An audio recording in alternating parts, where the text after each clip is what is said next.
sur la chaîne Ici on jouait à être heureux. Et aujourd'hui, je voudrais vous faire un cadeau.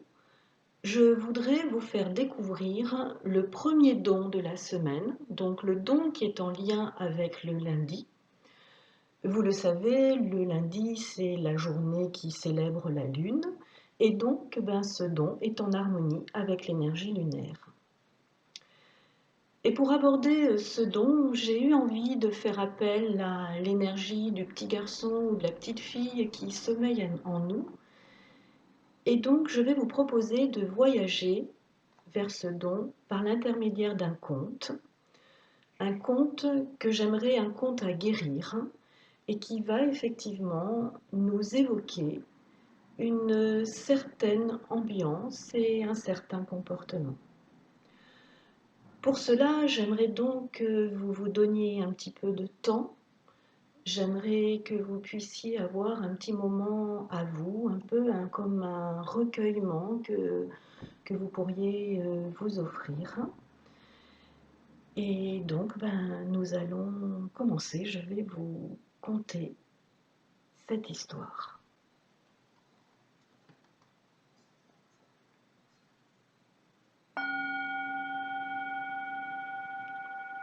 Donc, je vais vous proposer de prendre ce moment de calme et de recueillement avec vous. Merci.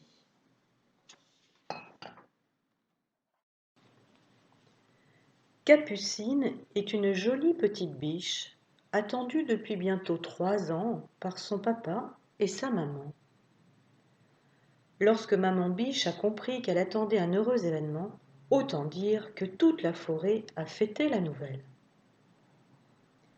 Capucine a vu le jour, un joli matin du mois de mai, dans les senteurs délicates du printemps.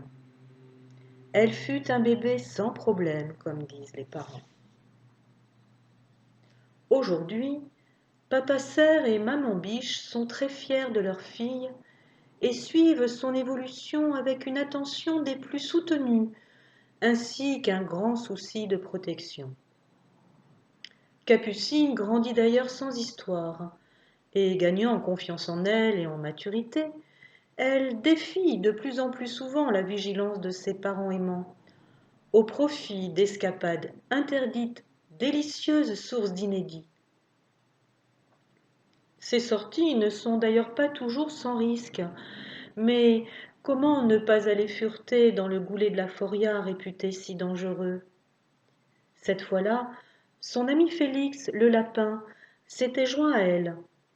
Son malheureux ami lui avait été d'un piètre secours lorsqu'entraînée par les éboulements, elle s'était retrouvée prisonnière dans la gorge du torrent depuis longtemps asséché. Avec patience et en s'agrippant aux branches, elle était remontée mètre après mètre, sous l'œil inquiet d'un Félix tremblotant. C'est aussi la fois où, se trouvant sur la route de la horde de sangliers, elle s'était inventé une protection de fortune, habillée d'un buisson d'épineux.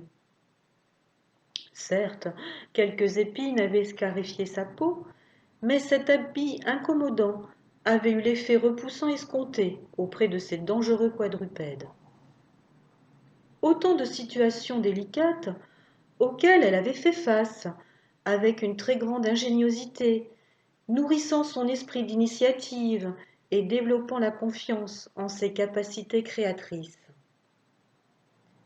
Mais papa et maman sont contrariés par le caractère insouciant de leur fille chérie, qu'ils jugent dangereux et sont consternés de constater que leurs nombreux rappels du danger restent inefficaces pour tempérer, voire mieux, stopper ces velléités de découverte du monde. Leur fille échappe à leur contrôle bienfaisant. Ils ne doutent pas qu'à s'exposer ainsi à la vie de la forêt, un malheur va forcément survenir, c'est certain. Du moins, tel est ce qu'ils pensent, sans percevoir que cette attitude marque le manque de confiance en leur enfant, ou peut-être en la vie, ou encore en eux-mêmes. Aussi décident-ils de prendre le taureau par les cornes, si je peux dire. Ils doivent absolument trouver un moyen de protéger leur enfant. Protéger, protéger, protéger de quoi d'ailleurs? Des dangers, évidemment. À chercher l'idée, enfin ils la trouvent. Ils achètent à leur enfant une paire de lunettes à verre fumé, dans le but de lui clouer sur le nez durant son sommeil. Ainsi, verra-t-elle, une bonne fois pour toutes, à travers ces lunettes noires, que le monde est noir et dangereux et qu'il faut se méfier de tout et de tout le monde. Papa Cerf et Maman Biche sont ravis de leur idée car, grâce à ces lunettes, Capucine verra par elle-même ce que, visiblement, elle n'arrive pas à entendre. Oh, ce fameux matin, lorsque Capucine se réveille, elle se sent étrange. Autour d'elle, rien n'a changé, et pourtant, tout est différent. Sa forêt si joyeuse est devenue sombre et pleine d'embûches. Ses amis, pourtant rieurs autrefois, lui paraissent tristes, parfois jaloux, voire méchants. Le doute s'empare de son esprit. Peut-être n'aurait-elle jamais dû croire en eux. Elle ne se comprend plus. Elle, si enjouée, pleine d'envie, elle se sent seule et vide, sans vie. Avoir ainsi tout en noir et envisager le pire, Capucine perd le goût d'entreprendre. Fini ces escapades vers l'inconnu. Elle restera désormais bien gentiment à la maison, auprès de ceux qui l'aiment et la protègent. Papa Cerf et Maman Biche sont ainsi merveilleusement rassurés. Leur douce progéniture ne rencontrera plus aucun danger. Peut-être ne rencontrera jamais la vie, sûrement.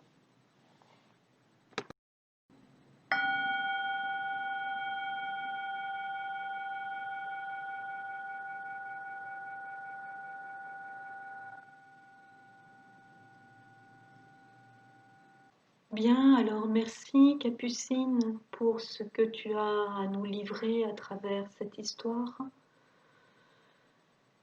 Et je vous suggère de noter sur une feuille de papier vos émotions, peut-être des souvenirs qui du coup émergent grâce à ce conte.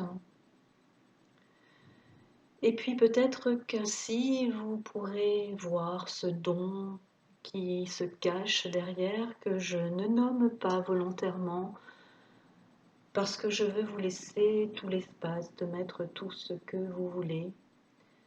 Petite indication seulement, ce don est lié au lundi, donc à la lune, à l'énergie lunaire. Eh bien, peut-être qu'ainsi vous pourrez identifier ce don et savoir si vous l'avez harmonisé, développé. Et dans ce cas-là, je vous invite à y être fier et à cultiver cette fierté. Mais peut-être aussi que vous allez vous rendre compte que ce don n'est pas encore complètement développé et que derrière, la problématique qui se cache a encore beaucoup d'emprise sur vous. Eh bien, si tel est le cas, je vous invite à être dans le pardon et l'acceptation.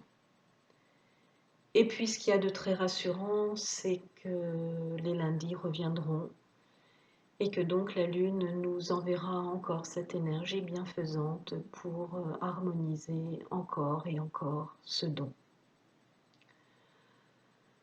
Voilà, je vous souhaite une belle route et puis je vous dis à tout bientôt. Au revoir.